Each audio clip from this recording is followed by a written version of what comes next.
ನನಗನ್ಸುತ್ತೆ ಈ ಸರ್ಕಾರಕ್ಕೆ ಎಲ್ಲೋ ನಾಚಿಕೆ ಮಾನ ಮರ್ಯಾದೆ ಏನೂ ಇಲ್ಲ.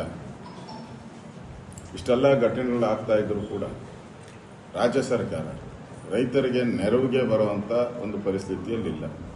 ಒಂದು ಕಡೆ ಉತ್ತರ ಕರ್ನಾಟಕದಲ್ಲಿ ಕಬ್ಬು ಬೆಳೆಗಾರರು ಬೀದಿಗಿಡಿದು ಕಳೆದ 10 ದಿನದಿಂದ ಸ್ಟ್ರೈಕ್ ಮಾಡ್ತಾ ಇದ್ದಾರೆ.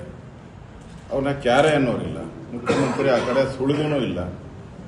ಜಿಲ್ಲಾ ಮಂತ್ರಿಗಳು ಆ ಕಡೆ ಗಮನನೂ ಕೊಡ್ತಾ ಇಲ್ಲ. ಇನ್ನು ನಾನು ಮತ್ತು ನಮ್ಮ ಛಲವಾದಿ ನಾರಾಯಣ ಸ್ವಾಮಿಯವರು ವಿರೋಧ ಪಕ್ಷದ ನಾಯಕರು ನಾವಿವತ್ತು ಚಾಮರಾಜನಗರಕ್ಕೆ ಹೋಗಿದ್ರಿ. ಅಲ್ಲಿ ಕೆರೆಗಳಿಗೆ ನೀರು ತುಂಬಿಸಿ 2.5 ವರ್ಷ ಆಗಿದೆ.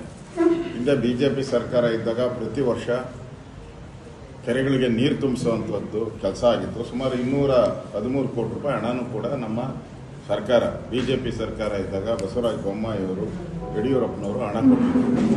ಈಗ 2.5 ವರ್ಷದಿಂದ ನೀರು ಕೊಡ್ತಾ ಇಲ್ಲ. ಅಲ್ಲೂ ಕೂಡ ಇವತ್ತು ದೊಡ್ಡ ಹೋರಾಟ ಮಾಡಿದ್ದೀರಿ, ಪಾದಯಾತ್ರೆ ಮಾಡಿದ್ದೀರಿ. ಯಾರು ಅಧಿಕಾರಿಗಳು ಒಬ್ಬರೂ ಸ್ಪಂದನೆ ಮಾಡ್ತಾ ಇಲ್ಲ, ಒಬ್ಬ ಮಂತ್ರಿನೂ ಸ್ಪಂದನೆ ಮಾಡ್ತಾ ಇಲ್ಲ.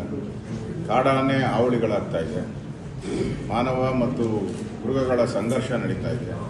ಅದಕ್ಕೆ ಹಣ ಬಿಡುಗಡೆ ಮಾಡಿ ಫೆನ್ಸಿಂಗ್ ಮಾಡಬೇಕಾಯಿತು, ಫಾರೆಸ್ಟ್ ಭಾಗದಲ್ಲಿ ಫೆನ್ಸಿಂಗ್ ಮಾಡಬೇಕಾಯಿತು.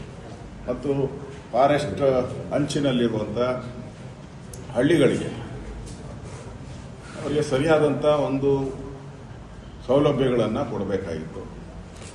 ಆ ಸೌಲಭ್ಯಗಳಿಂದ ವಂಚಿತರಾಗಿ ಇವತ್ತು ಒಂಥರ ಬೀದಿಗೆ ಬರುವಂಥದ್ದು ಕಾಣ್ತಾ ಇದೆ.